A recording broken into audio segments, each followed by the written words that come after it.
রাজধানীর পল্লবীতে শিশু রামিসা হত্যা এবং সেই হত্যার প্রতিবাদে এলাকাবাসী শত শত যারা এলাকাবাসী প্রতিবেশী রয়েছেন তারা কিন্তু একত্রিত হয়েছে এবং ফাঁসির দাবিতে কিন্তু তারা রাজপথে নেমেছে। আজকে সকাল থেকে তারা বিক্ষোভ মিছিল করছে। দ্বিতীয় শ্রেণীর শিক্ষার্থী মাত্র 7 বছর বয়স, তাকে গতকাল নৃশংসভাবে হত্যা করা হয় এবং হত্যা করার পর তার যে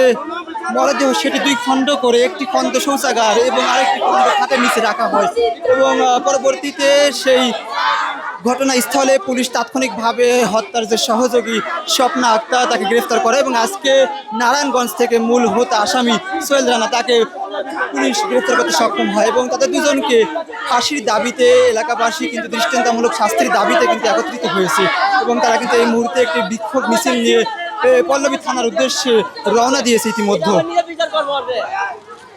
এলাকাবাসীর ভিতরে কিন্তু তীব্র ক্ষোভের বহিঃপ্রকাশ ঘটছে এবং তারা সকাল থেকে কিন্তু এভাবে রাজপথে রয়েছে। বিশেষ করে একেবারে ছোট্ট শিশু থেকে শুরু করে বয়োজ্যেষ্ঠ এখানে মা বোন যারা রয়েছেন, মহিলারা বিশেষ করে, তারা কিন্তু এই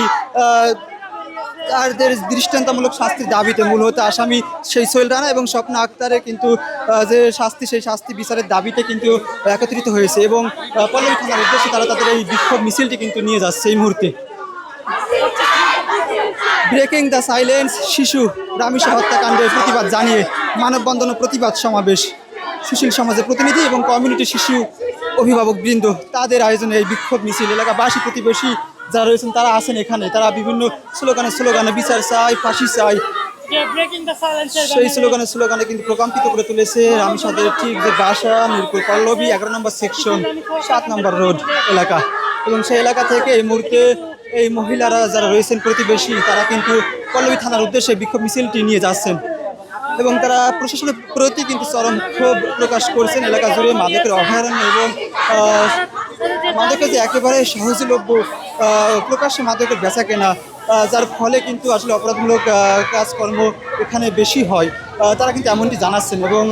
সকল প্রকার মাদক দ্রব্য বন্ধ করতে হবে এবং প্রশাসনকে কিন্তু খতিয়ে দেখতে হবে এর পিছনে যে কারণ এবং তাদের দৃষ্টান্তমূলক শাস্তি দিতে হবে যেন পরবর্তীতে এ ধরনের